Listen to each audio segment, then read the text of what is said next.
All right, so welcome everyone. My name is Brittany and I work with Vision Driven Consulting, and we partner with the Rotunda to do monthly webinars. We were doing in-person workshops every month, I think for the past 5 years. And it's so exciting, Gina, to have you on this call. I feel like we always shout out the Rotunda, but you're never on the calls to be like, I yeah, know. I represent. So thanks for being here. It's been Thank you. really amazing that you all are still supporting these sessions, even though we're not in person at the Rotunda, and you can still see the value of us being able to provide these sessions for artists and switching it up a little this time around. Yeah. So tonight we had no idea what was going to happen in the past when we developed our list of workshops that we were going to have for this season. And we had no idea how relevant this conversation would be tonight, where we're going to talk about art and political movements with a focus on Philly. And, it just so happens that, I think everyone on this call is like, has seen all of the publicity out of Philly this past week, and the ways that that Spiral Q and Philly Folklore Project showed up real hard to support democracy. Like, this is exactly what we're talking about. It couldn't be more perfect timing. So I would love to welcome you all to this conversation with Naomi from PFP and Jennifer from Spiral Q. I also want to welcome Christy is also on the call. Christy Smith. She's working in the background right now, frantically trying to get people the link to call. Do you want to introduce yourself? Yeah, sure. I mean, there's not much to say. I'm Christy, and I use she, her pronouns, and I am kind of the person behind the scenes here at Vision Driven. So I do a lot of the emailing. I'll be sending you all the notes and video recording of this afterwards. And if you have questions, usually, I'm kind of the research and support person back here. So it's nice to meet you all. Thanks for coming. Thanks, Christy. So basically, we set the conversation up tonight like a panel where we have questions to ask Naomi and Jennifer, and they can answer. But also, this is a small group. We can have a conversation. If you have relevant questions to what we're talking about or things to share, please feel free to type into the chat box or unmute yourselves. And Naomi and Jennifer, if you all want to respond to each other, there's no you're only allowed to talk when spoken to. This is a really casual conversation, as we're talking about art and political movement, so we could really go a lot of different places. Just a reminder to folks to be patient with the technology. I know that folks will be popping in and out throughout the evening. We're talking during dinner time, so if you have to eat, that's fine. If you have to drink, that's fine. If you have to get up to use the restroom, that's also fine. Feel free to come and go as you need to and take care of yourselves. We love having people on camera because it makes it feel more like we're all here. So if you do feel comfortable being on camera, you're really welcome to do that. But if you don't, that's also fine. Mute yourself if you're not speaking. That's only to reduce background noise. But feel free to communicate again by unmuting yourself whenever you want to talk, or putting your notes in the chat box. We are recording for this one, and we are also taking loose notes for the hopes that more folks besides just us will be able to engage this conversation. Panelists were sent a preset question, so we'll basically talk about those things up until 7:30, and other relevant pieces that are woven in throughout. And then at 7:30, we'll open it up to sort of more general Q&A. So if you have questions that aren't specifically on topic, but you really want to ask them of either Naomi or Jennifer, save those for the end. All right. Oh, and last but not least, it would be great to know who is on the call. So if you could type into the chat box your name, the pronouns that you prefer us to use with you this evening, and either your arts practice or your organization that you're coming to represent, your role with the organization. I think it'll be really helpful for us to know who is on the line, so that we can pull you all in, because I imagine some of you also do work that's relevant to the topic. So it would be cool to know who is here. So if you want to type that into the chat box, feel free to do so.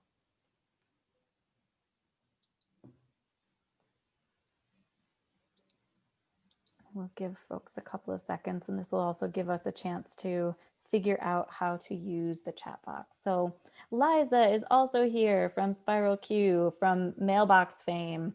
Ro is also here from Spiral Q Mailbox fame, also representing Fleischer this evening. Eric from Philly Folklore Project, Gina from the Rotunda. Other folks on the line this evening? Jackie, photographic activist, artist, director of Big Day Film Collective, professor at SJU and NYFA, NYU fellow. Thank you. Bree, visual artist and program manager at Artwell. Chris as a puppet master, and Sinta also with PFP and Modero. Thank you, everybody. It's so good to have you on the call. And I would love to welcome Naomi Vijayasinghe, Sturm-Wijesinghe from Philadelphia Folklore Project, and Jennifer Turnbull, co-director of Spiral Q Puppet Theater. So let's just start off with who are you? What is your organization? So a little bit about like the mission, the programming, the types of work that you do for folks who don't know. And Naomi, you want to go first? And I'll plop the question in the chat box just to help keep us all on track. Sure. So my name is Naomi Sturm-Wijesinghe, and Brittany, you achieved your goal of the last name pronunciation. So kudos for that. I am the executive director of the Philadelphia Folklore Project, and I am a folklorist and ethnomusicologist by training, but I've been working for the past 15 years or so in the world of public folklore, arts administration, public sector work, arts activism, and fairly new, actually, only about a year and a half here in Philadelphia, originally from New York City, but came here about a year and a half ago to take over the role in directing PFP. But PFP far predates myself. So since 1987, it has been always intimate and community-based, but very storied nonprofit organization in the city of Philadelphia. And for the past 34 years, we've been documenting folklore and folk life as a means of creative resistance for everyday Philadelphians. That's how we define it.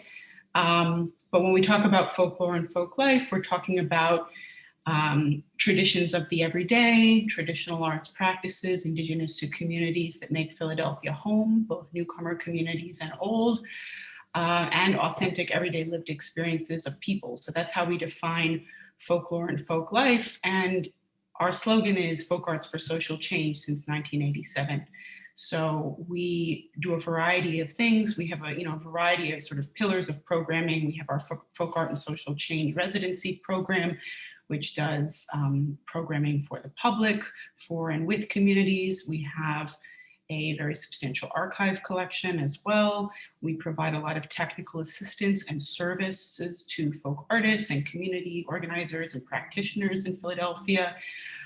So we are kind of straddle the world of being a service organization and being very dedicated to investing in local communities, building infrastructure, and being a platform. We're not, we also sometimes double as artists, but we're not so much the artists ourselves as much as the home and the platform to harness traditional knowledge in service of social change. So I think we'll talk a little bit later about what we mean by that and how that fits in with the conversation today. But we've always taken an activist approach to folklore and folk life and seen that as our means to stand up to institutions and be political by means of existence. Great, thanks, Naomi. And it's great to hear the words and really hear the definitions and the mission statement. And it's so different from the actual feeling that you get from the work that PFP does in the community. So we'll definitely talk more about the actual work, because that's where that's where all the heart and the life is in the work, right? Like, yeah, no, and I mean, I'll be very interested to hear too how, I know there's a lot of Philadelphians on the call, so how our work is seen, and we always like to have that reflexive approach. But I was looking at your questions, and I think it's one thing is to be the art maker, and the other thing is to be like the sort of platform or the driver behind the art maker. And so I think that'll be really interesting to explore in the conversations. Yeah, thanks. And Jennifer, how about you? You want to give your intro?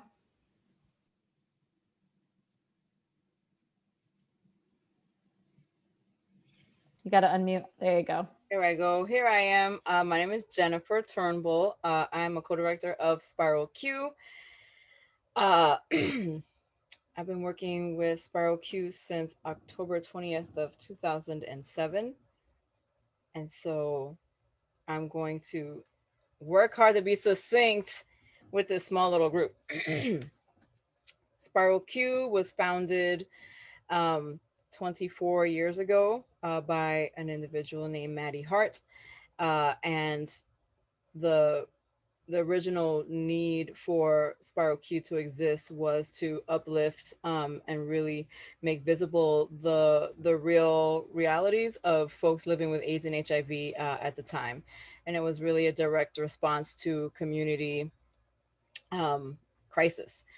And so since then, our work literally has spiraled out into other campaigns and spilled into neighborhoods and the ways that we work with neighbors around specific issues, uplifting and amplifying the specific needs and resources that the folks who we're working with are interested in making sure everybody knows about. And we also work with youth in and out of school. And because our work was born of the needs because of this epidemic, over the years, we've continued to stay close to that activist work, and with all the other programming that we do, that equity lens, and kind of that fight and resistance, toward equality through equity practice, has been baked into all of the rest of our work. So a lot of our work looks like what you see on my background, and it happens a lot out in the streets, but it also happens in rec centers and in parks and on sidewalks and everywhere that we can make it seen through every medium that we could possibly use. Our tradition of parade and pageantry is extremely interdisciplinary. There's the visual art, component of it. There's the expressive and performative expression of that through song and music and chanting. And so at Spiral Q, we are both the artists and the administrators, and that there's definitely a tension that exists between those two, especially because of the small, scrappy nature of our existence. But it feels really extremely validated in this moment. So our mission is to build strong and equitable community. I'm going to get this together.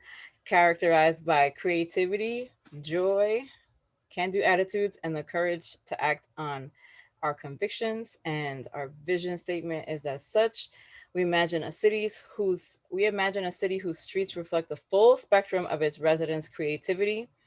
We see a responsive and engaged society that rallies consistently to overcome the challenges of discrimination and oppression. We envision a world of abundance that mobilizes its resources to nurture shared vitality. And that's real. That's it. Yeah. So Jennifer, what can you talk about the relationship between art and political movements? Like, why? How do they speak to each other? How do they inform each other? Where do they like come together, and how is it magical? So primarily, art is intrinsic to human nature. And so because of that, art is a part of everything else, because it is a part of all of us. at our like core. So when people are like, how do we define human, Homo sapien, blah, blah, blah, people have lots of different, you know, lists that they can name, but art is always on that short list. And so when thinking about that as a like part of us, our political world is the way that we navigate power. And so if art is a part of us, and art is a way that we communicate at our base level, and it crosses and transcends all boundaries that person have created, then of course art is going to be one of the ways that art is one of the ways that we amplify the voice of the people. Art is the way that the political candidates amplify the voices of their campaigns and tell those stories. Like everything that you see comes from some artistic practice. Like the shirt that I'm wearing, these earrings, my eyeliner that I put on right before, you know, all of that is art and culture. And so of course it's going to be able to be large and in charge and giant and speak to the nature of our political movements. Without that photograph, which is an artistic form of Emmett Till with the casket open, the American public would not have been outraged. And so, you know, there are these moments when art has communicated and gotten the message across of the incredible suffering of peoples. Yeah, the range of what you were just talking about is immense, right? I was looking at Sinta's shirt thinking like, right, that's art, the image, the logo, the way in which they communicate basically like who you're voting for and what their values are, to the image of Emmett Till's casket open, right? Like the range of what that can mean in any moment is vast. It's huge, and it's a part of everything. And it almost seems like it's taken for granted sometimes that art is everywhere. It's everywhere. Naomi, do you wanna share your perception of the relationship between art and political movements? Sure. So, I mean, I would second a lot of what Jennifer summed it up very well.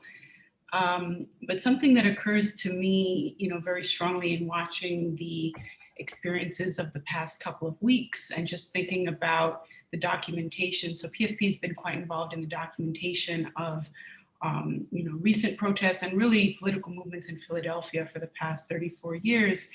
And something that really jumps out, there are two things that jump out to me for that. One is that art, I mean, writing or like, you know, spoken word, there are art forms that employ speaking in words, but there is something about artistic practice, even if it's like lyrics in a song, that is by nature interdisciplinary, right? Particularly as employed in social movements.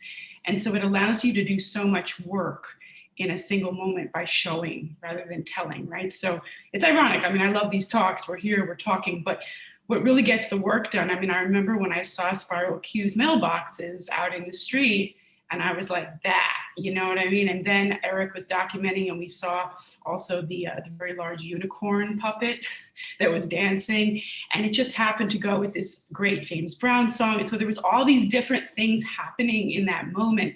And I think what's very important to think about art, creative practice, art making, is that it's this incredible vehicle, right, to protest, because you can share truth, you can laugh and have humor, you can show, you know, your authentic lived experience, and it's all in a composite. You can do that all at once.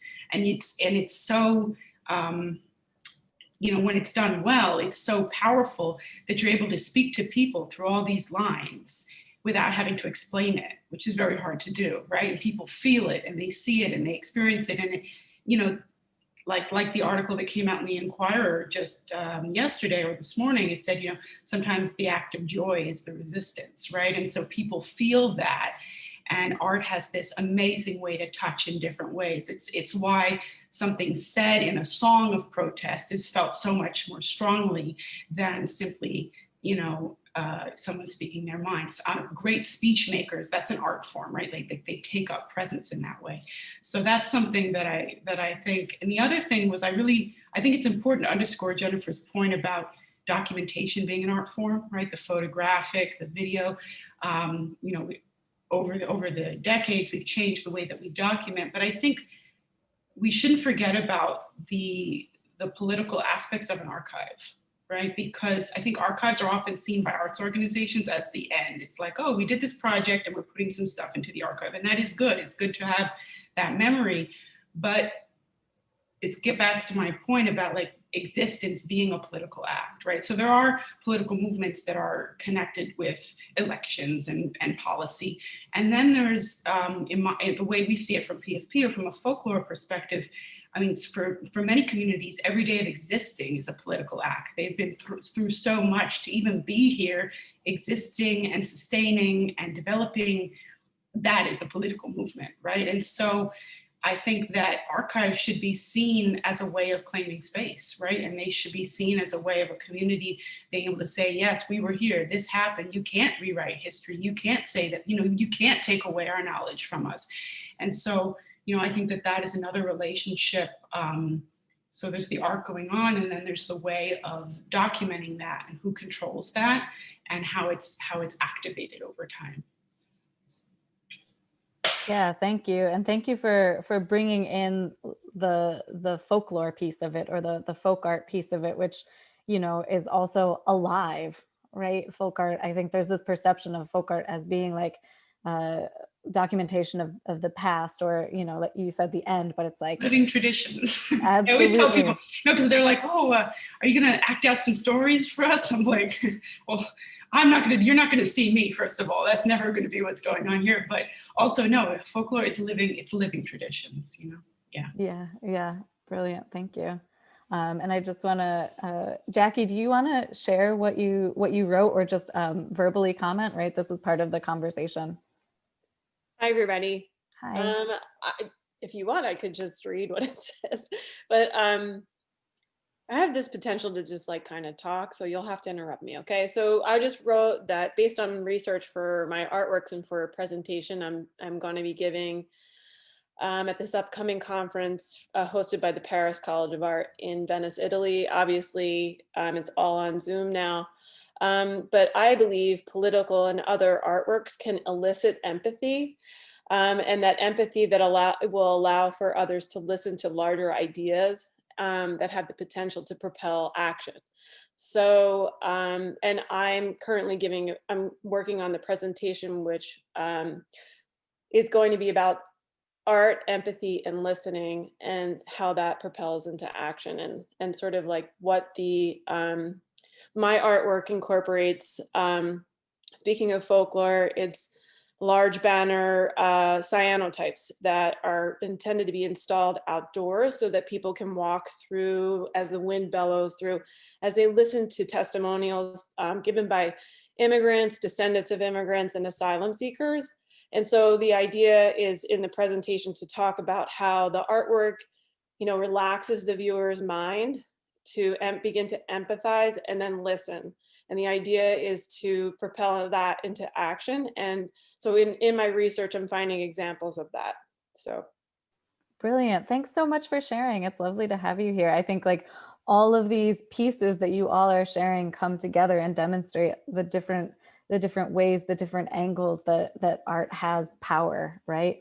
So let's get into the actual like rubber meets the road. So I would love to hear a story from each of you about a time when art was used as part of a political movement or moment in Philly, right? Like we've all been watching with like rapture, like rapt eyes, rapt attention to what's happening the past couple of weeks. Like it's very clear the ways that both of your organizations have been involved in the political actions in Philadelphia over the past couple of weeks, which is like really lovely examples. But what are some of your other favorite stories, your favorite demonstrations, your favorite actions of art in action? Naomi, do you want to go first this time? Oh, unmute. Sorry. There you go. It's all good. Do you want us to not mention the stuff of the past couple of weeks, or? Go with go wherever you want to go. Okay, Yeah. Okay. So yeah, so I mean, I think just going off of my comment about the archive, if you look in PFP's archive, you will see that we were involved, and at the forefront of a lot of social movements in Philly, particularly of a cultural and social nature. However, I think that, with all eyes on Philly, we were saying just before this call that, Philly kind of has its grit, and every Philadelphians are quite cognizant of how activist and how mobilized the city is. And that, as somebody who's actually relatively new to the city, that was something that attracted me. It attracted me to the job and also to the city, because it's a small, intimate city, but amazingly well organized and mobilized around art. And I think that we saw that so well in the past, couple of weeks, to the point where there had to be an article today explaining that that wasn't an accident. Yes, like there were things that happened, and there was a beautiful joy that was felt in the streets. And some things were, of course, improvisatory, because that's how public art making is. But that this was the process and the product of several organizations, Spiral Q being one of them, and also, very, very small, often Black and brown led, very deeply embedded in communities, some even spiritual organizations coming together. So you had religion, politics, art making, all planning this stuff out. And I think that that is something that is not unique to Philadelphia, but very special about Philadelphia. And I think finally, got its due, and that was seen. You could feel that energy. But I think we saw that, in the sense that line dancing was incorporated from an early period, right? Just in the voting lines. And that was a way of, you see that sometimes like in New Orleans around Mardi Gras, when floats are having trouble getting there, they'll use that to kind of keep the energy up. And that was, employed with a Philly flair around voting. And then we saw, the party in the streets, but there was also a lot of stuff going on, maybe a little off the radar, that was very folklore focused, that I wanted to share. Was that, so, the movements around the elections were happening, but we were also coming off of, like everywhere in the United States, great loss from COVID-19, right? And so you had the elections coalescing with Day of the Dead, in which Philly also goes all out to celebrate from a variety of organizations. And, there was, I think the day the election finally came to be decided was also the day that Day of the Dead was being celebrated by the Fleischer procession, by a number of different Mexican community artists that PFP has been working with for many years. And you saw all of that coalescing. And I think it was really interesting to see, the way that, I don't want to say this, but, you saw these examples of people's resistance from the streets in very unique ways. And so, you had the stuff that was in the media, and then at the same time, we were documenting several community altars that were honoring Day of the Dead, but also lives lost to COVID. They were part of a national movement called Naming the Lost, and so there was a lot of different things, a lot of different, as is common with this, like pain and sadness and joy, all coming together. And I think that you could see, very, very naturally that this was a Philadelphia tradition, right? To like kind of use everyday culture of people as a means of creative resistance. And we saw that in different ways. So, we saw that with altars. We also saw that with a lot of work that my colleague Sinta was doing with the Indonesian community, through traditional dance, even, curating, selecting certain dances that speak to the way folks that, typically resist. And so you saw all of that coming out. And so, yeah, that was really, I think, perhaps we're living it right now. We can go back into the archive, but I think we're really living this at the moment. Yeah, it's brilliant. Thank you. And Gina added to the chat, and the history of the Philadelphia Block Party was also like, Philly knows how to have a block party, like anytime you name the time and place. And that's like, yeah, that's exactly my point. It's like, that's how Philadelphia, people are telling their own stories of resistance creatively based on what they have, right? Which is that there's, individual cultural communities, and then there's the culture of the city, which is fascinating. And people really harnessed that as a means to resist peacefully, but with oomph, you know, not just passively. So I think that that was really moving. And also with the getting out the vote, right? That it really struck me as just powerful to have artists at polling places to both help keep people safe and to help keep people excited about voting. And it was just, joy to the polls. Yeah, exactly. I mean, DJs were basically remixing beats with sayings to count every vote, and you know, and that was happening. And I was just, it was a joy to watch that, because it reminds us. I mean, most days I wake up, you know, I do what I do because I wake up sure in it. But you know, in those moments, you really saw it in action, and it was a very exciting time, because you were like, that is the power of the people. So excellent. Sinta, you just typed something in, but do you wanna share both the performance on election days and then also the other work that you and the groups that you're involved with? Actually, also, do you want to introduce yourself? I know who you are, but I also know that there are folks on the call who don't know who you are. Thank you. I'm Sinta Storms, and I'm a traditional Indonesian dance artist here in South Philly. Yeah, so this, well, sorry, I'm wearing this not as a, you know, as a statement. I've been just wearing it as a comfortable shirt. For this election especially, I got involved with the AAPI-PA community to be on the leadership council, but also to sort of activate and engage in the community to be a little bit more active during this election.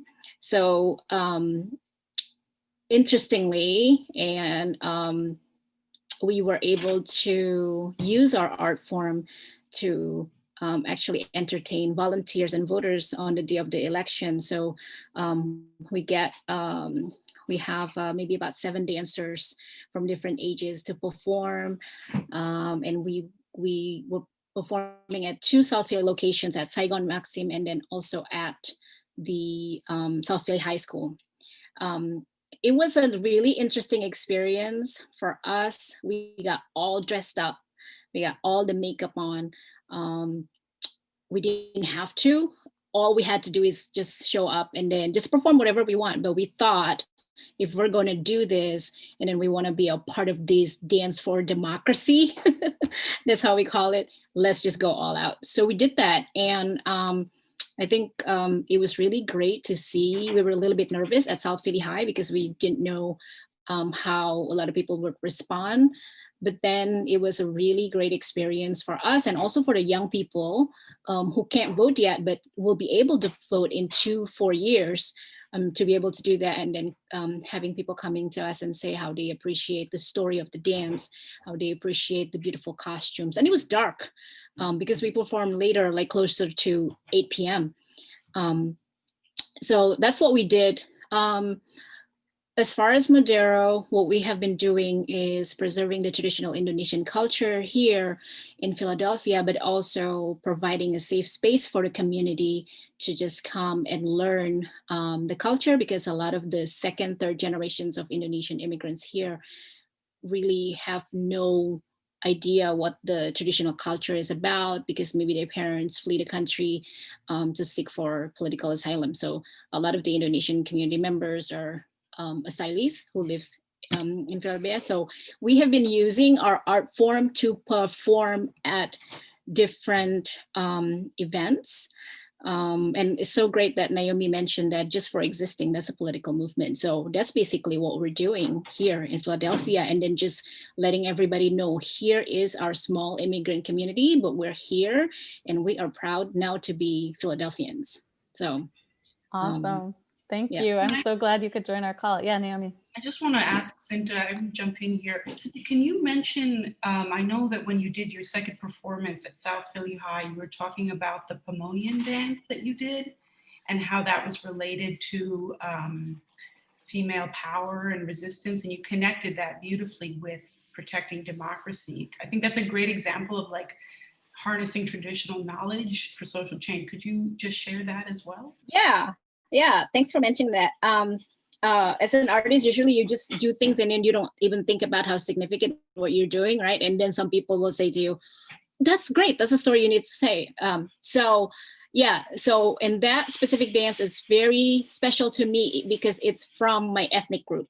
So Indonesia consists of over 300 ethnic groups, and that's where I'm from the Pamona ethnic group.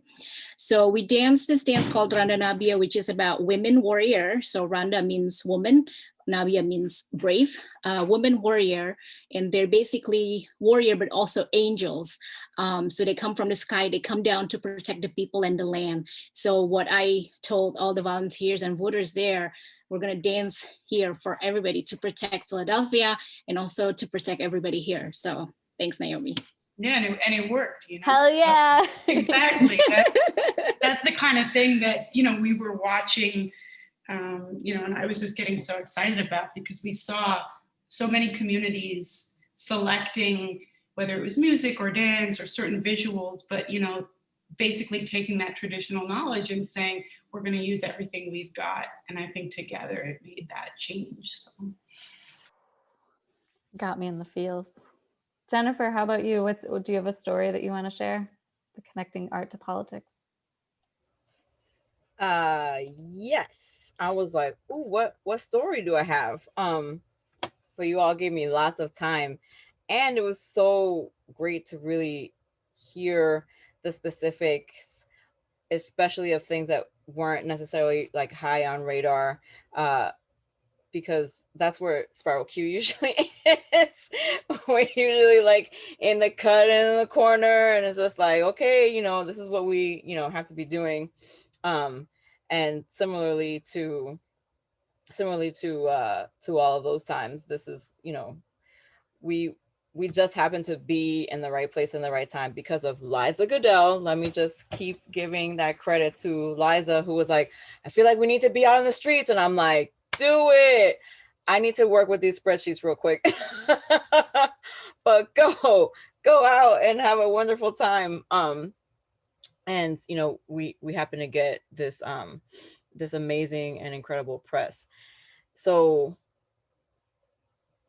again, people are like, how did this happen? It's like, okay, these mailboxes were made for voter drives because of our partnership with Vote That John, which is an organization that works with youth to get the youth vote out every year, May and November, right? So it's like, they're always doing that. And so because of these elections, I was like, we have more money to be able to do this. So being able to write grants for the programs that we, you know, that means that they can come to Spiral Q and say, hey, you know, we could, how can we do something that can be meaningful and, you know, with the capacity of the organization. And because of that, Liza came up with these beautiful dancing mailboxes because of all of the information that we have to really wrap our brains around for mail-in ballots. And so we all knew that that was going to be a really important thing. And clearly they went out with Vote That John. They went out with Al Bustan during a voter drive. They went out with a number of other organizations so that it could bring visibility to the voter drives, because the person with the spreadsheet and the clipboard on the street gets passed by a lot more times than somebody wearing a dancing mailbox and a voter booth that pops out and says, hey, what's your plan? You know? And so we know, because of the 24 years of us working in this way, out in the streets, out in public, at direct, you know, actions, and at festivals and things like that, that the visibility and the joy of it and like the power of the puppet just translates again to bring really hard and sometimes very complex ideas into something that's more accessible. And I actually said on Friday for an interview that the giant puppet and pageantry has the power, this like similar power to how Neil deGrasse Tyson breaks down like astrophysics for the everyday person. You know, it's like, whoa, these are very like complex, deep, you know, integrated concepts that are connected to humanity, right? And it's like, ooh, how do you break that down? It's like, well, the giant puppets, they can do it. So that's the story of the mailboxes. It was that this is what we were doing, and they came to be perfect. It's like, oh, joy and resistance. Like that's our tagline, is joy and justice, you know? So I want to figure out how to get resistance in there, because that's definitely part of our work, but I don't know that it's mentioned anywhere. I wanted to cut back to the emergency art action that Spiral Q is a part of organizing when the arts community realized that our budget was going to be entirely slashed. And we were like, no, you can't do that. And I feel like everybody was just like, no. And then George Floyd got murdered, and then everybody was like, oh my gosh, we have to change our messaging. And it's just like, no, we don't have to change our messaging. It is clear, right? It is clear that if we don't have art, we're not going to be able to heal. And we can also tell you through our art that it's time to defund the PPD, because other people need that money, right?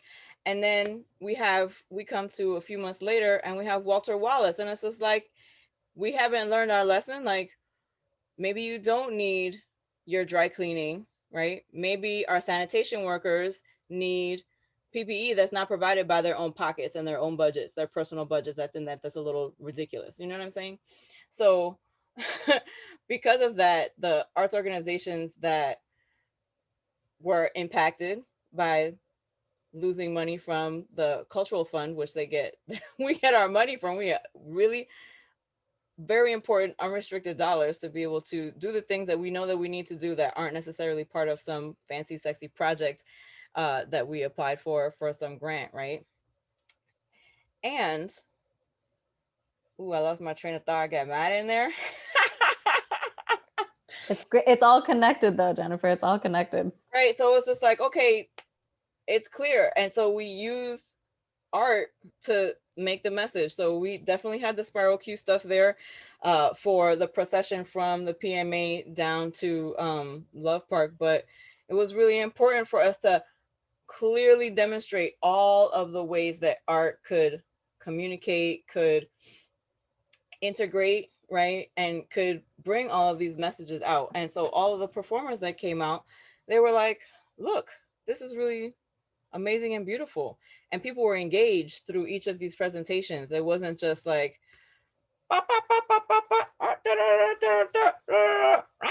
you know, it wasn't that. It was like, we're going to talk to you through this work, through this opera singing, through this drumming, through this spoken word, through, you know, this movement and this dance that you can all do. And then we brought giant, beautiful banners that said Fund Black Futures, right? Fund Black Futures means fund the arts so that we can continue to do the very important work that we're doing as essential artists, but also pivoting to make sure that we feed people, pivoting to make sure that we're, you know, like providing mental health, you know, crisis services, like pivoting to make sure that people have information about voting ballots, right? So it's like, okay, we're doing so much that is connected to every single sector. Don't defund the arts. Don't defund the arts organizations that are Black-led and Black-serving. Fund Black futures and reckon with Black legacies, right? So we can say that out loud and be like, yeah, it's all connected. Let's show you. Boop, boop, boop, boop, boop. Done. Confused? You're still confused? No, you're not, because pageantry has the power to do that. So that's my story. Excellent. Thank you. Whew, so good. Eric, do you also want to share? Yeah, actually I do. Please. So when it comes to the arts, okay, I've never seen a political movement, a grassroots political movement that is responding to hegemonic forces not utilize art. And one of the reasons for that is because, as I've loved to say, folklore, folk art, art in general, is something that you can't ever have really taken away from you. So going back to, let's go, I'm from California and I'm Chicano, so going back to the Chicano movement, when people were protesting, they had people playing guitar to feed the souls of the protesters since they weren't having food, they didn't have money. They were putting on plays right next to the protests. Agustin Lira and Luis Valdez will tell stories about like putting these plays in front of the cops and kicking the cops out of their makeshift theaters in order to do this. Or we can go back even to how art is sometimes an indirect response to political violence, or like hip hop, what happened after the Cross Bronx Expressway, the decimation of the entire area, thanks to Robert Moses and his Jackass of the South. I'm not sure if I'm allowed to cuss on here, but just wanted to put that out Oh, there. absolutely. Absolutely. Feel your feelings. But hip hop became a way to rally people together. They had the parties on Cedric Avenue. They had rules of how to dress and how to fight using lyrics. Or even graffiti was seen as art. Graffiti was an art form that it was in response to the decimation of their communities. And when you can't own a place, you put up art on the space and say, this is where I live. This is who I am. And that just catches fire. And that's why Folklore and the Philadelphia Folklore Project, one of the things we're doing with documenting these types of instances is so important to us, is because you can always turn to folklore. You can always turn to it because it doesn't need something that comes from a high elite institution. You can make it on the spot. You can resort to chants, utilize dancing. That's powerful. Yes, yes, thank you. And you actually seamlessly brought us to our next question, which, you know, is really exciting because I think this is totally what you were talking about, which is the art making process, right?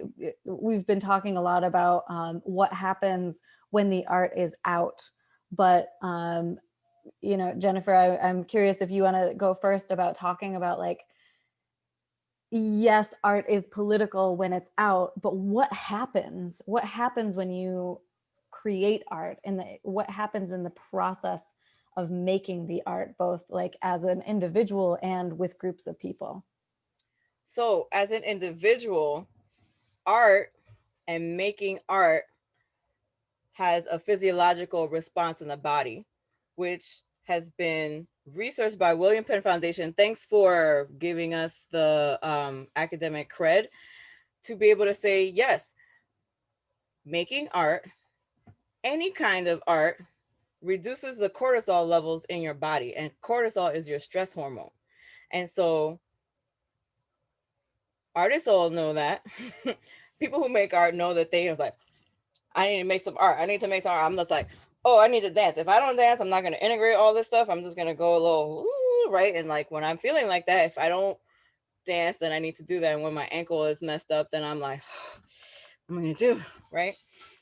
So on an individual level, making art is necessary for the integration, for the relaxation of your body. It engages different parts of your brain. I like to talk. I'm a little nerdy about science facts.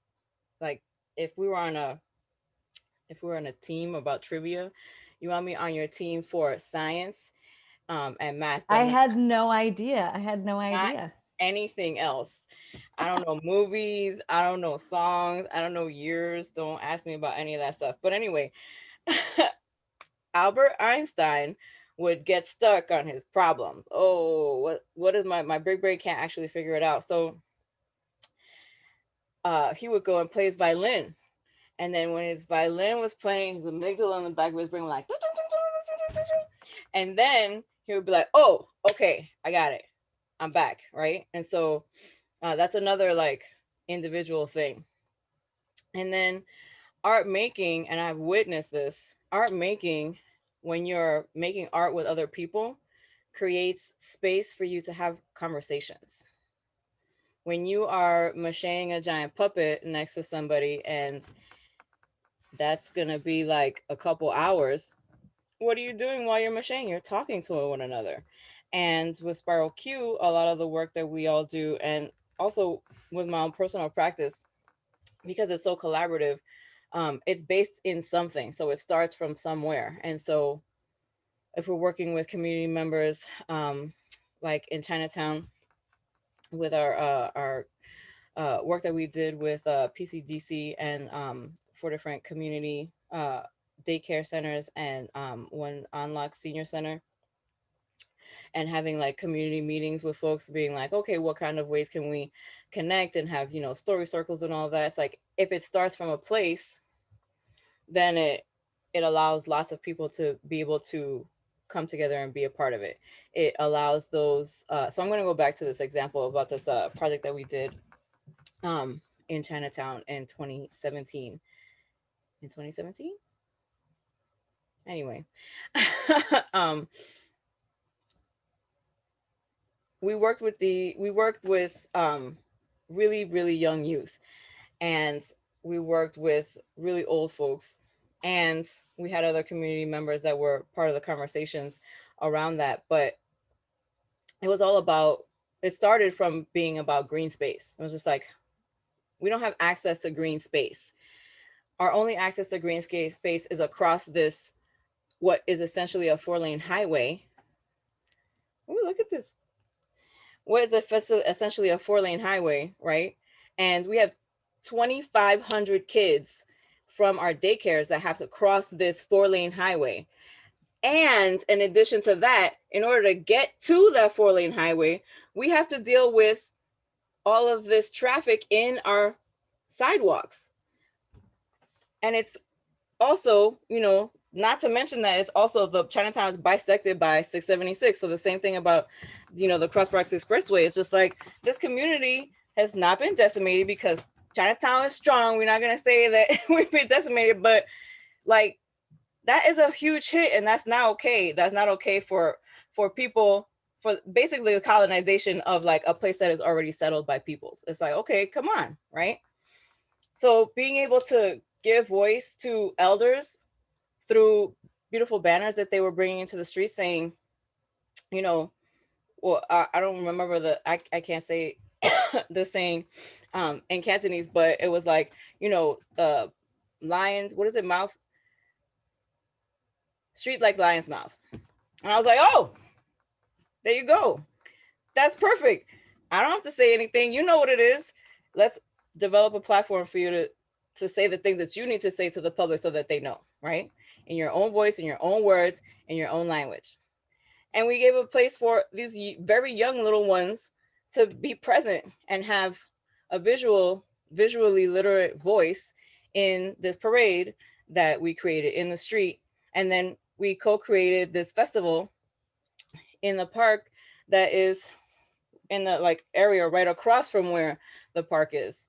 So there was also that like, that subversive, like, yeah, you're gonna have to come across the street and you're still not gonna get to the green space that we only have one access to, because Chinatown isn't a destination. Chinatown is a community, right? It is a whole community of people with all kinds of everything. Just because you come here and eat and you leave doesn't mean that we do, right? So just being able to give that as an example of like, this is how you can connect and this is how you can integrate all of the different voices. And it's important for every voice to have a place, and not necessarily in the beginning and all the way through the end. If you need to just dip in to one community meeting to say a thing, great, we're here to hear you. Anyway. Yeah, that's what Liza was adding. Like the art making process through Spiral Q is such that you can come and go. Anyone can come and go at any level at any time, and there's still like a powerful experience that you can engage in through any length of time. And I've definitely felt that. Awesome, thank you. Naomi, do you want to give an example, a real life example of what happens in the art making process, both as an individual or as a group? Sure. Well, I mean, I think it's so important. I love that example really that Jennifer brought up about working in Chinatown. And it goes to show how aligned our methodologies really are between PFP and Spiral Q and other like-minded organizations. But, this idea of meeting people where they are and seeing what is the knowledge, what is the art form, and then how are we going to harness that to do what we need to do. I think that is part of what makes the art making process like so, so important. And from a folk art perspective, I mean, art is how we narrate our realities, right? And so, it's there is some people are naturally artistic or creative in the way we've defined as such, but and Eric brought that up as well, is the idea that everyone has folklore, everyone has folk life. And so the way I like to describe it is that like it's the magic of the everyday, right? And it's through art making or creative process that we make that come alive, right? We make the magic of the everyday come alive. And I don't know, it's interesting too, thinking about how art was deemed sort of less vital. Jennifer brought that up, that right before, in the beginning of the pandemic, there was this moment where we were looking at it just all being cut. And I felt myself constantly on the phone with funders about trying to convince them that what we do at PFP, or that we do for folk arts, that folk life is vital. But I think that, from PFP perspective, everything that we do is aligned with people, both people who call themselves artists and people that are artists like myself, just by being, right? I sing, and I love music, and I love dance, and I'm a creative person, but I would never present myself as a practicing artist, like with the capital A. That's not my identity. But this idea that like everything we do is to work with folks to reclaim, to sustain, and to build upon cultural heritage as a resource. And then that's what makes communities healthy. How could that not be seen as vital? I mean, in my opinion, it's more vital than ever, because something that the pandemic has laid bare is that there's huge inequity. It's something that we always knew. It's sort of funny, right? Like I very much identify, Jennifer, with that feeling of like, that term pivot just bothers me so much, because it suggests that we're not doing something right and we have to pivot to make ourselves, yes, we do have to re-envision. We have to re-envision in a digital world. We have to respond to emergency situations and provide services that perhaps are not common for arts nonprofits to be providing. But I think, from people who work, and I include, I don't want to overstep, but I include Spiral Q in this as like, very much of a folk art making process, right? Like, what we do is vital. It's always been vital. All we need to do, we are uniquely positioned to respond to an emergency, because the work that we do is literally what people live and breathe on a daily basis, right? So to me, that's why the art making, process is so important, and how it's connected to all of these things. Great, thank you. And I'm thinking about specific examples from both of your organizations.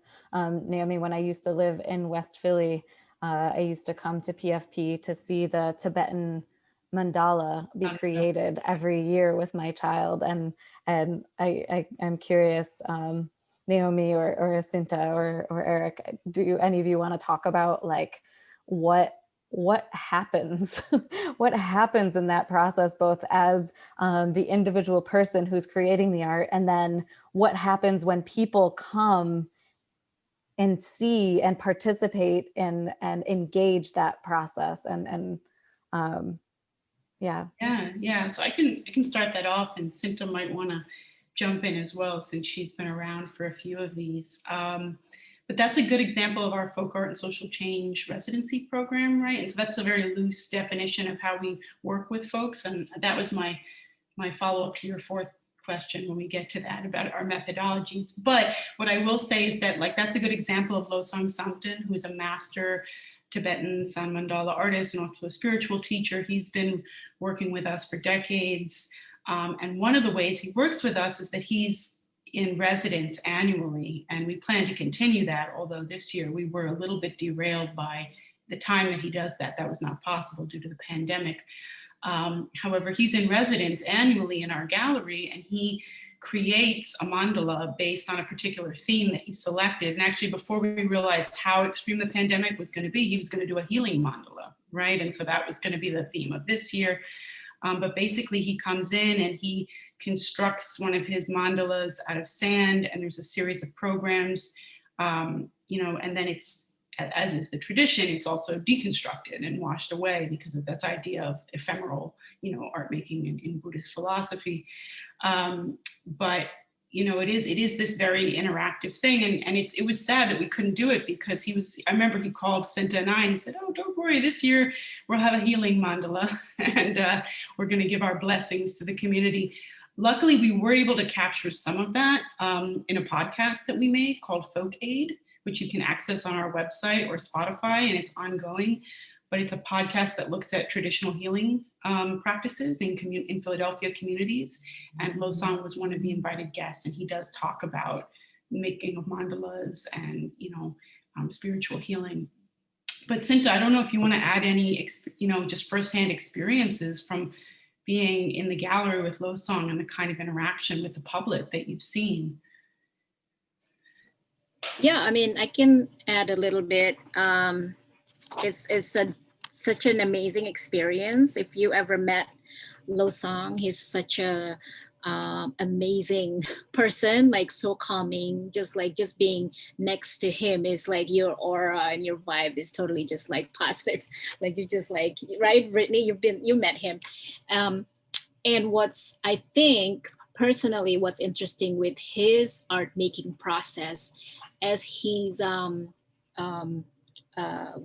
like shaping this mandala, he'll chant and then he'll stop, right? So his process is very interesting. Like as an artist, you can't rush an art, like you can't rush artists anyways. He'll stop and then he'll start sharing stories. Sharing stories when he was in Tibet, he's sharing stories when he's met the Dalai Lama, sharing stories how he had collaborated with like 30 other monks just to create like this beautiful, huge mandala. And then after about a week, then you have the mandala dismantling ritual. You have like this beautiful piece of art, and then he invite everybody to dismantle this sand. And then you're like, this is so beautiful. You've been doing this for 7 days, and then now you're gonna do this. And then he'll tell you, oh, it's okay, it's okay. Nothing is forever. We enjoy this beauty right now, but we have to bring what belongs to nature. So because this is sand, so we took it from nature, but now we're gonna bring it back. So I thought that's like a very special message. It's a very special experience because you have everybody participating, going from PFP to Schuylkill River to dump this sand. So when we do it again, hopefully we'll do it again next year. I would welcome everybody to experience it. It's really an amazing week for PFP. Yeah, it's hard. Art as healing, art as blessing. We talked about art as resistance. We've talked about art as deepening empathy. And then Jennifer, I also want to ask you to talk about the Spark program a little bit, because I think that's another piece of like, demonstrating what happens in a group of people when they're making art. The things that happen during the Spark program are like really special things that I don't think we've really like dug into yet. So do you want to talk about that at all? Yeah, so I'll say that the Spark in Schools program is Spiral Q's, I guess, most robust art education program. And this version of it has been going on for, I would say, 6 years. We'd be entering into the 7th year this year, but it does feel like 6 years because we got cut off in the middle of the last one. But our art education work, again, comes from a long practice of teaching artists who are also, politically active, working in collaboration with, classroom artists, in collaboration with art teachers, in collaboration with homeroom teachers, doing in and out of school time work. And again, that like the way that like equity looks a lot of different ways, and justice manifests itself in a lot of different ways. So from making sure that we say that we replace like parents with whomever's taking care of you, because right, not everybody has parents, and not everybody has a home. And we know that a lot of our students are like that. You know, we know that a lot of students from specific schools are, you know, transient communities and, you know, are in shelters. And we want to make sure that our language is inclusive. And so when we're speaking to a group of folks, everyone in the room feels like we're talking to them and not them. You know what I mean? Um, and so like, you know, at the base level, that's just the like, we try to seep that into every moment of our experience with our students. And when we work in schools in the Spark in Schools program, we force them to collaborate. We're like, well, you guys got to collaborate. And so in the ways that, you know, this is a microcosm of the world, you have to be able to negotiate with this group of folks, whether you're in the 7th grade, the 8th grade, the 4th grade. We're making you work together, and you're going to create a thing that you couldn't create on your own by yourself. Especially at whatever stage of the game that you're in, because we're often telling these kids that they have to make giant puppets for a parade that's going to happen at the end of the year in your neighborhoods, with your puppets and your messages around the things that are important to you. And so the first part of our residencies always start with the honeymoon, where the students are like, wow, we're playing games. We get to stand up. A little bit of noise is not going to kill us. We don't have to stand in lines. These folks want to do all these weird things with us. They're making us sit in circles and tell stories. This weird teacher is telling me to add a little movement to my name so that she can remember my name in one day. What's happening, right? And they're in awe. They're like, oh, guest artist. And then we have the story circle process where everybody sits down and they listen to each other. We craft a beautiful prompt that like we're trying to elicit all the wonderful things from their lives, because we do know that everyone has a story to share, and that it's so important for folks to be able to listen to one another and have that like bonding moment. And that's when, and then they're like, okay, what are we gonna make? And that's where stuff gets ugly. They're like, oh man, what are we gonna do? How are we gonna figure this out? We have worksheets for you, but you all have to have conversations about how you represent what you want into this collective project and work. And so, you know, all of the leadership things, the like civic engagement pieces, the like, how are we going to do this? Are we going to make a consensus decision? Are we going to make a voting decision? How are we going to compromise? Like all of that stuff is part of what happens to this work. And then we go into production mode. Like you maybe made a little thing so that you could get your hands dirty and like start right away. Why are we talking? We games? Or what are you talking about? So we're constantly leading these students, especially students that don't know, or teachers, new teachers might be like, what are you doing? What are we doing? But it's like, okay, you know, trust the process, trust the process. Here's all the reasons, teachers, why this is valuable for you. Here's all the reasons, principals, this is valuable for you. Here, all the people who we have to convince, we'll convince them ahead of time. And then while we're in there, we're just constantly telling those students, it's gonna be great. We're just like giving them little bits and bits. And then they get into creating a 2D structure into a 3D thing. And they're like, oh my God, this is ugly. I hate it. What is happening here? I can't believe that we trusted you to make this work. And we're like, no, this is the ugly part. It's the skin. I mean, it's you know, before, under your skin, you have these muscles and sinews. And like, what if we just took off all your skin? And oh, okay, no, don't talk about that, Jennifer. Okay, great. So let's keep going. Let's keep going. And then they have to mache, and they have to figure out, you know, who's going to hold the tape, and my hands are dirty and I don't want to touch that, you know. They just go through their whole processes to work together, and then they mache, and then they paint, and then these beautiful puppets come to life because they actually look like the things that they have been creating week after week. After week, we come back and we're popping up a little mini studio and breaking it down, and they're like, oh, Spiral Q is here. Here we go. And then they have a parade in their neighborhood street. So it's not like, oh, you know, we're walking on the sidewalk or we're having something in this space that we're already always in, like an auditorium. We're like, we're going out into the streets because these are our streets.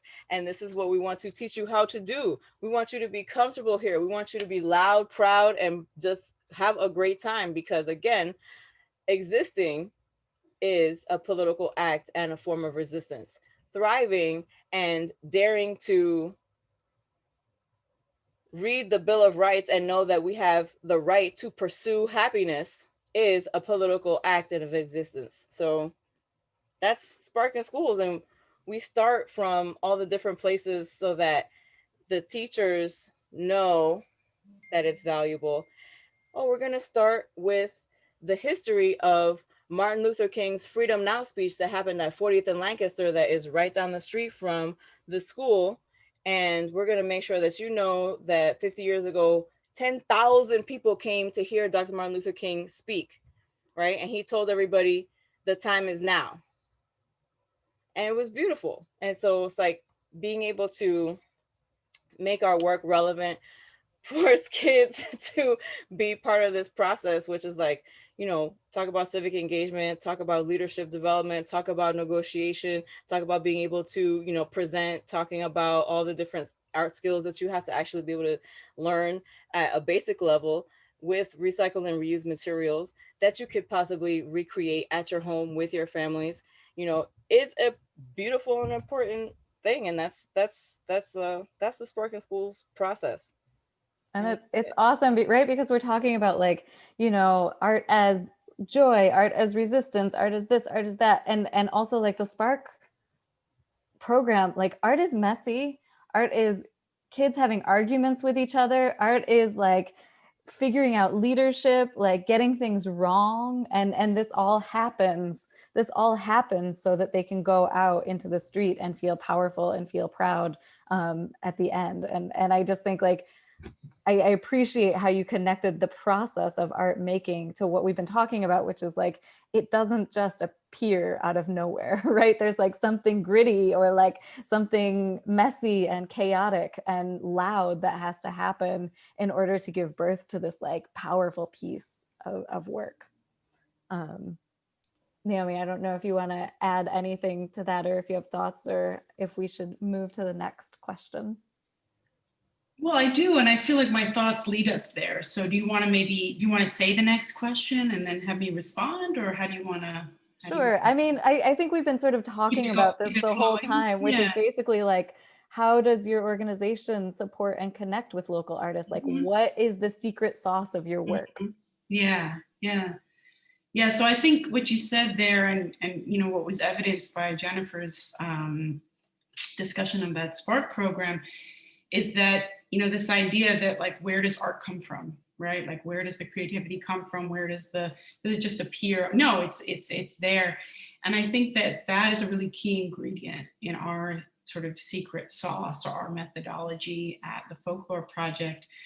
You know, we have a practice of, you know, I always tell people, you know, meeting people where they are, right? And I mean that in the deepest of sense.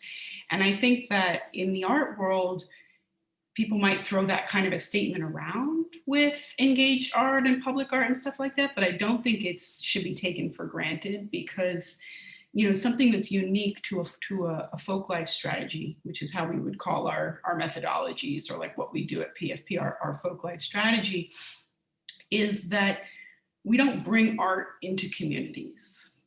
I'm not making a statement about that. There is also a place for that, but our practice, we don't bring art into communities. We don't tell people how to be creative, or that they need art to better themselves, or to, you know, provide culture, right? What we assume is that, because, you know, and as Eric has mentioned, is because everyone has folklore, because folklore is the essence of our being, that wisdom and that knowledge and that creativity live in communities. They live in communities in diverse ways, right? And so what Jennifer was saying is so true, is like that equity question is not, it is about giving people equitable resources, but it's not just about that. It's also about thinking, what are the specific resources that a particular community or a particular people, you know, need? And one of my board members, I think, said that so eloquently to me the other day about, you know, a school, actually a physical education program. And she said, my daughter doesn't need more opportunity to play X varsity sport. she needs time after she's in the pool to put Vaseline on her skin so that it doesn't become ashy, right? And so that's what was equity in that situation. And that's not maybe the kind of folk life that we bring when we do a big exhibition or, you know, a big performance in the street or something like that. But that's folk life too. It's that traditional knowledge of what you need to be healthy and thriving, right? And so we're going into communities, we assume that all the secret sauce is there. And what we're going to do is work with people. We always start with a layer of field work, right? We always start with at least a year of just listening and interviewing and conversing and seeing what activities, what creative processes are going on in communities that we should align ourselves with, that we should support, we should lift up. And from there, usually, you know, we're able to assemble a committee or an advisory group in a particular community around a particular art form or a particular social change issue, and two things become apparent. One is, you know, what kind of traditions and what kind of practices are happening in the community that are amazing and beautiful and need support, but also what are the needs of the community? What are social change issues that have been self-identified?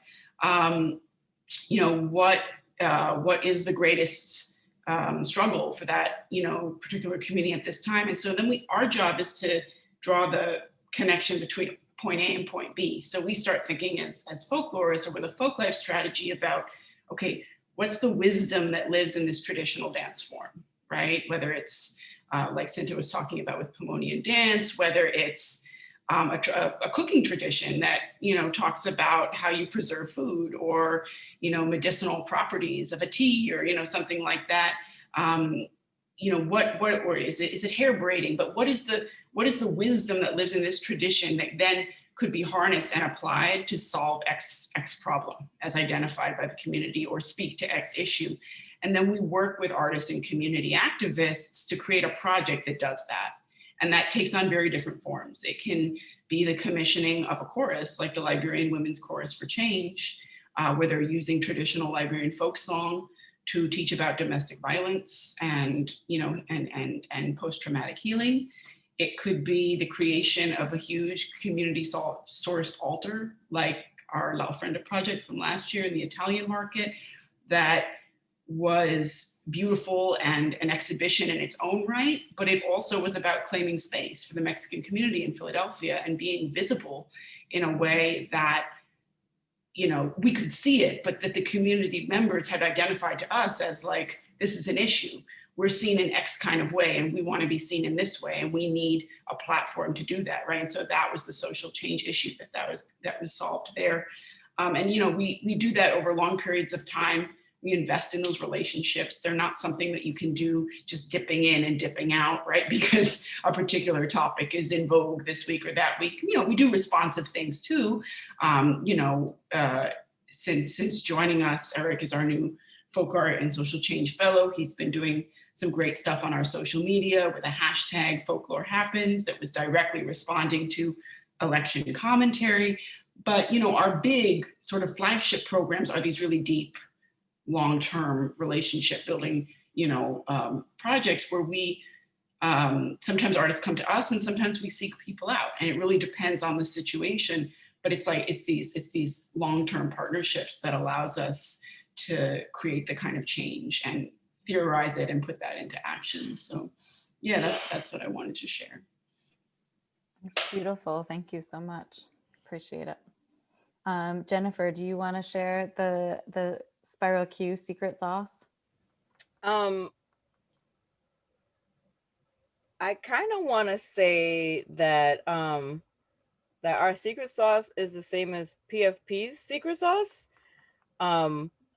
but without a lot of times, sometimes that like you're listening, I was just like, oh my God, we need to talk to PFP about our cohort, because this is exactly what we're wanting to do. We're wanting to really intentionalize the relationships that we have with our projects and our folks, be able to spend time learning about who you are, what you need, and then build something around what actually is, as opposed to being there on the back end of some little thing or starting something that sounds really exciting and not being able to continue through, it's like, yes, let's bring it in-house. You know, people don't have to just call, will you be on our grant? Well, can you sign this letter? Can you? And it's just like, okay. And a good amount of the work that we do is, you know, long, deep practice, like the Spark in Schools program, like our Peoplehood Parade, like our activist partners that, you know, like last year when we did our 20th annual Peoplehood, we were like, it's totally unfunded and we have to go all out. It has to be the most wonderful Peoplehood that we could possibly create in the corners and cracks of all of this other work that we're doing, because it has to happen, right? Like it has to happen because it just does, right? And so we get to work with, right? And we get to work with ACT UP alongside Philly Thrive and Shut Down Berks. And ACT UP is the reason why XRQ exists in the first place, you know? So being able to be like, we're still in conversation, we're still in relationship, and like real actual relationships with our activist partners from 24 years ago is like, that's a dream, right? And so it's like, how do we do that more intentionally in a more sustainable way? And I'm like, oh, that's it, right? Like, we know that, you know, maybe giant puppet making isn't part of everybody's, you know, cultural work and like skill within their skill set, but it's easy for you to do. And you can find the resources and the materials everywhere and anywhere. It's, you know, we know that being out in the streets is part of everybody's culture. And one of the things that I really was like interested in pulling out were these points around the fact that these movements happen outside in public space. Without them happening outside in public space, it's not what it is. It's not a movement, right? It's not. I mean, like, it can happen on public social media space right now, and I think that that's, you know, this newer place for us to be able to push. You know, traditionally, these movements are always BIPOC, trans, LGBTQAI folks, right? It's always the like marginalized poor folks that are like, stop stealing our labor, fair wages, profit share, you know what I mean? It's just like, come on, stop hogging all the resources that we're clearly a part of helping to produce, and like responsible, and you couldn't do it without us. Like, we could do all these other things without your fancy ideas, because we do, right, all the time. And that, you know, that existing like is a political movement, it is real. It's just like, for all of ourselves to like exist and thrive, that is the motivation for us to be, because otherwise we'd all be kind of like chilling, you know, without as much strife. We'd be like, oh, you know, we all experience death and taxes, right? No, but you're right. There's a lot of tradition in protest, right? Like, resisting creatively is a tradition. And, you know, I was so psyched that we were going to be on this panel together because I'm a little new. So I was like, oh, great. Now I have an excuse to meet them, you know, and we're going to be in the same place, because I know, you know, likewise, we're actually beginning work on a new sort of long-term folk art and social change project called Porch Places, Street Spaces, which a lot of it is about how people creatively use public space. And you guys were like at the top of my list. I was like, we need to reach out, we need to talk, because it's really about that. It's about thinking about what are these traditions that happen between like the public and the private, in the street, on the front of the house, you know, and a lot of that is how people resist things like gentrification, certain policy, you know, there's all of that. So, you know, I think we can, I'm hoping that this panel is just the beginning of something that we can do together. Yeah. Yeah, I'm super excited about this. You're saying all the things that are making me like so hype. This is good. It's lifting the spirit. Like, yeah. I'm gonna create porch dances. Yeah. I'm gonna create porch dances that the whole block is like, you have to learn our porch dance. And if you don't like our porch dance, you can't have a porch on our block. No, I mean, it's like there's a book under the title, but wisdom sits in places. You know, that's my motto. Like, I didn't make that up. That's a linguistic anthropology book, but just to nerd out for a minute. But yeah, but I really feel that to be true. You know, and that was where at least some of the impetus for this project came was, Philadelphia is a small city, but it's a city of neighborhoods. The architecture changes, but regardless, there's always these unique liminal spaces. So, we were thinking, what happens in those spaces, right? And especially in a time like this where access to public space is a luxury, right? Because we can't do a lot of other things. So, yeah. Cool. Well, you both have each other's email addresses. So I know. Thanks to you. Thanks to you, I Brittany. was like, Britt, I see you doing something here. Yeah. So I want to open it up for general questions. Does anyone else have questions that came up or things that you all want to talk about? Questions you want to ask Naomi or Jennifer? Ro? I have a question. My video came on. I actually have to head out, but I just wanted to thank everyone.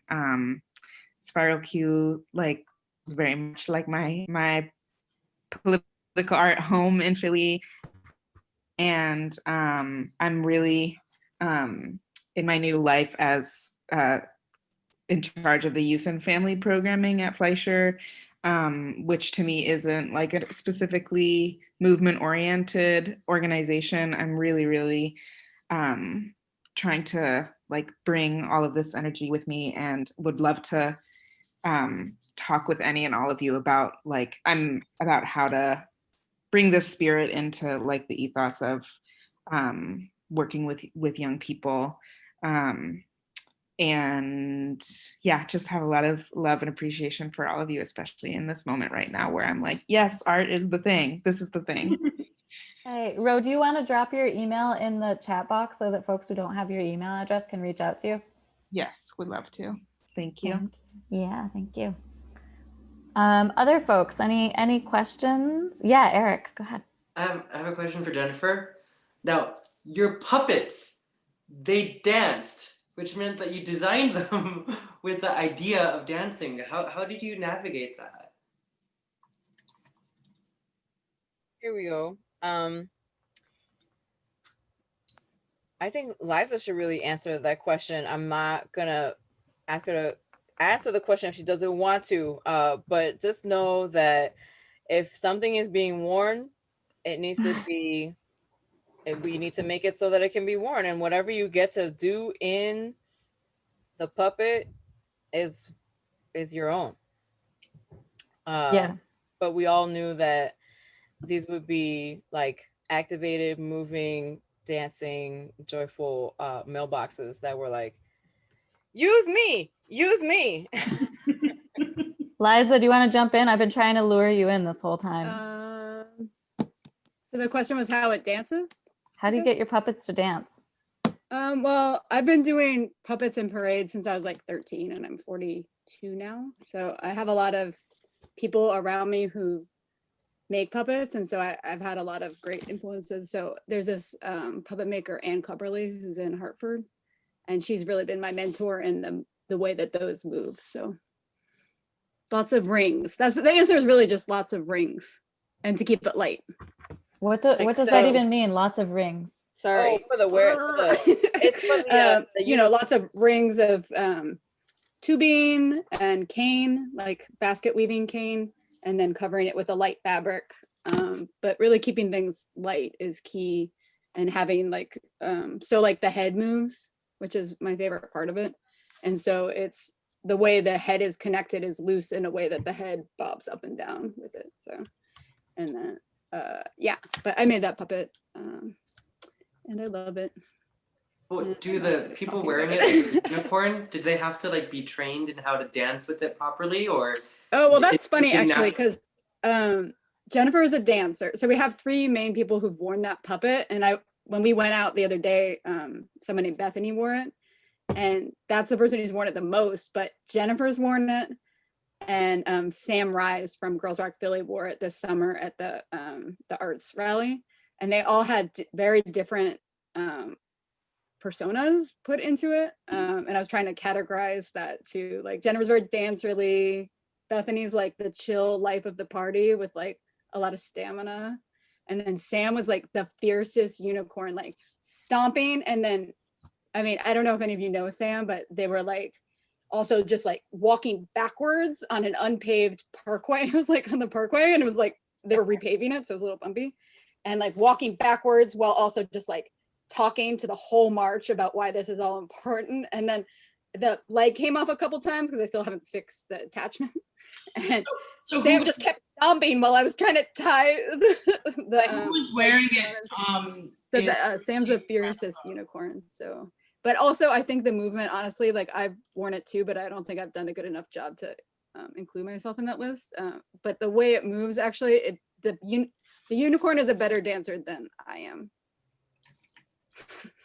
Which isn't that hard. I love this. So this is the answer to your question. Is Bethany is like a totally grown person right now, but started as a Spiral Q apprentice in college, and it's just like a total badass, and was also the person in the City Hall puppet. So yeah, and the New York Times was like, who's impersonating City Hall? I'm like, Bethany Lucas. That was Bethany Lucas. Okay, I'm gonna stop now. It's lovely, thanks. I'm so glad that all of the staff from PFP and Spiral Q joined us this evening. It was really hard to extend the invitation to just one person, and so it's perfect that you all came. Any other questions that folks want to ask of the panelists? If you don't, I do.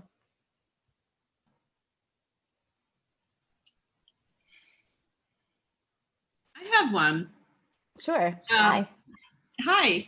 I've been thinking about what Jennifer was saying about that moment when, you know, the kids say, "Oh, this is ugly," and I loved this sort of description of the progression of that process.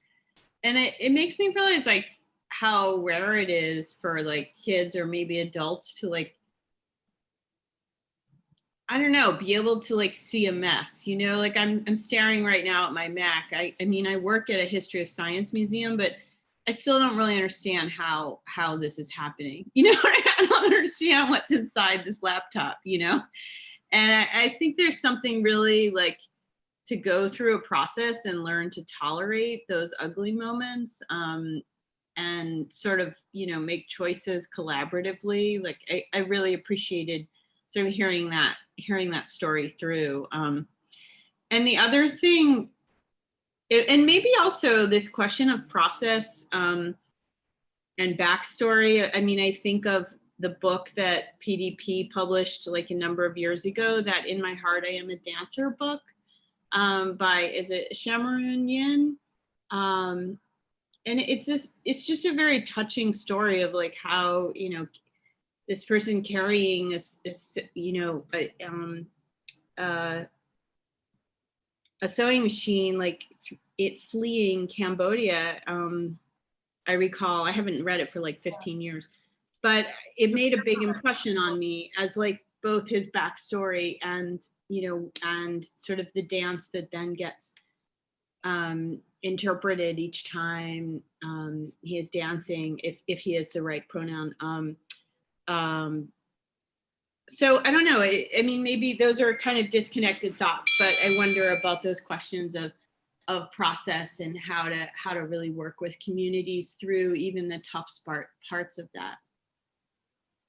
Yeah, Naomi and Jennifer, do either of you want to talk more about process, or talk about some of the like moments that stand out in your mind about things that happened that were like, oh, this happened while we were making art with these particular groups or these particular people? Jennifer can go first. Looks like she has something to. Oh no, I was saying bye to Brianna. Sorry. Hi, Brianna. I can't go first. No. I think something that happens often and is sometimes seen as like a setback or like oh no, you know, it's like is disagreement. And like the first part of a project or a process is like you have to learn about each other and figure out how you're going to work together and what actually makes the most sense. So that's why I'm just like, the pre-baked idea that sometimes the funder is like, oh, let me see what your like sexy idea is going to be already, is like, that's like figuring out what that is actually going to serve the community that we're working with in the most like real, authentic, and generative way. Like that's most of the work, right? Like if you're not already in community with the people who you're working with through this project, and you've never worked with them before, like all of that is work, and it's unpaid work because, unless you're just like, oh, we're just gonna do this, and we're like, that's when it becomes, well, who talked to the community? Like, was anybody represented here? Was this just your like, oh, we're here to help, we're like mighty whitey organization who's here to help, and like we're like, no. No, that's not actually how you serve community in the ways that we do it, and we're like pretty diehard about about that. And so that beginning part where it's like, oh, I thought this thing and you thought another thing, and now how do we like reconcile that? I think the conflict always happens in every process, period, right? So like, how are we gonna put the shelves together, partner? No, I told you, like you go through all of that, and it's like, that's gonna happen, so don't be afraid of it. And in the professional setting, you don't have to be afraid of open conflict. Like, you can have disagreement and you can work through it all the time. And I think that Liza and I have been working together for so long, and we've been in this leadership role for 4 years together, that when we get into conflict and we're like, we just don't agree on a thing, we're sitting there and talking through it, and other people are like, oh, like I started to realize after a little while, I'll be looking around at people and they're like, oh, and we'll like go back and forth, and eventually we come to the place where like, yeah, cool, but we're not afraid of that. And it happens all the time with us. It happens with project partners, and sometimes we're like, okay, let's do a story circle to like get through it. We have a process that we can actually go through to be able to hear one another. Or let's just talk about it. Like, you have to just be totally real with me, otherwise I can't do my job and serve you the way that you want me to serve you. You got to let me know if I have an idea and you're not with it. Just let me know. It's totally okay. Like, I'm not afraid of the conflict, and we live in that place where it's okay. And I take it for granted, I think, and it makes other people uncomfortable, because being comfortable with conflict is a skill that you have to learn as a part of our culture in the United States. And think about the safety of doing that through art, right? Like, it's such a safe, contained space. Yeah, go ahead, Naomi. No, I was going to say in American culture for sure, but I think also specifically maybe in nonprofit culture and like creative spaces. No, I mean, I always tell people that, like, they're like, what do you do? And if they don't know what folklore is, which is most of the time, I say I'm in adventure philanthropy. But like, I mean, that like catches the ear. But also sometimes I'm like, I'll say, oh, today at the circus, I mean, it's a very, there's something about that, I always tell people that are kind of coming into the work and are interested in doing good and have great intentions. I always say, just remember, it's not a glamorous line of work, right? And it's something that if you're not comfortable with a certain amount of instability and unknown and conflict, like just office politics, because we don't operate in the same way that other offices operate, like you have to be comfortable in those spaces. So I so identify really with what Jennifer is talking about. But I was just going to jump back to the question, just jump off of that book, In My Heart, I Am a Dancer, and just say that, like, from PFP's perspective, more often than not, we're working with communities and artists where we are dealing with trauma, right? And we're dealing with very real conflict on the ground in communities and like surrounding our work. And so I think that, like, kind of, I hate to say it like this, but we encounter a lot of crisis with our projects, like, and not about PFP, but about just like the world. The world is unfortunately more often than not in crisis. And so, that is part of our secret sauce. I think it's part and parcel to our work.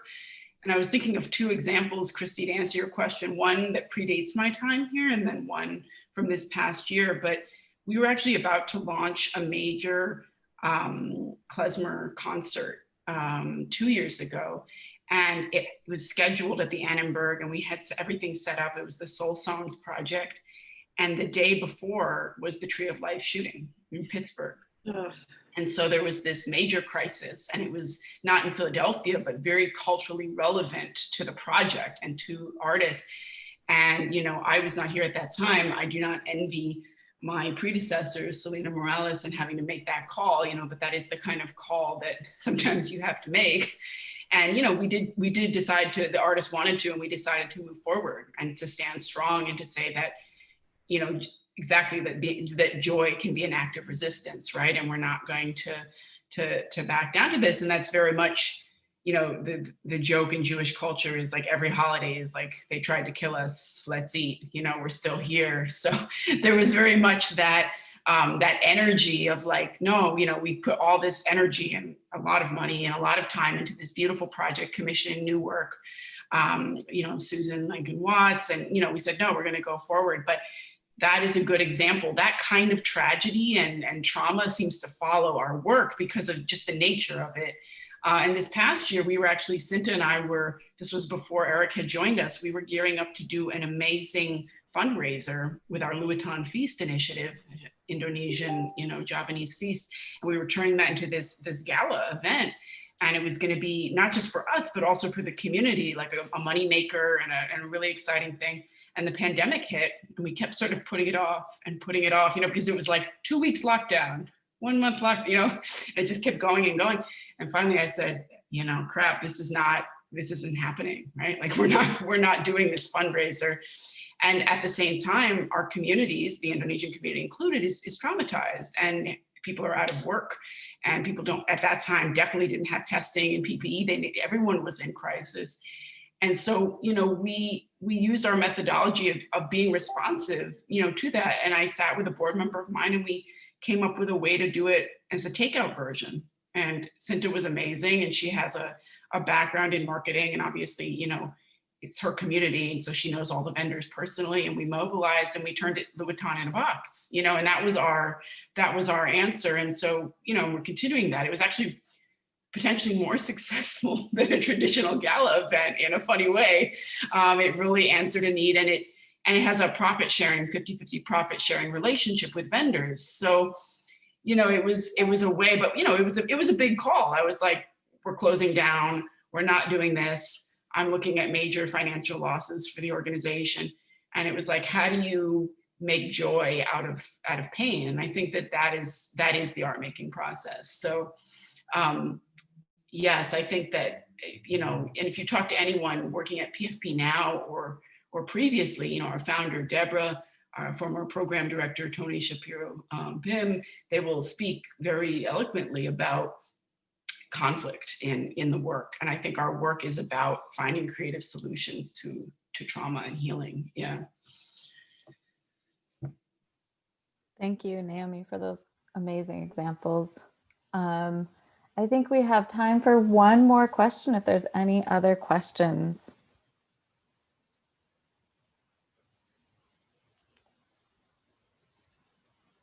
And if not, I am just going to drop information into the chat box about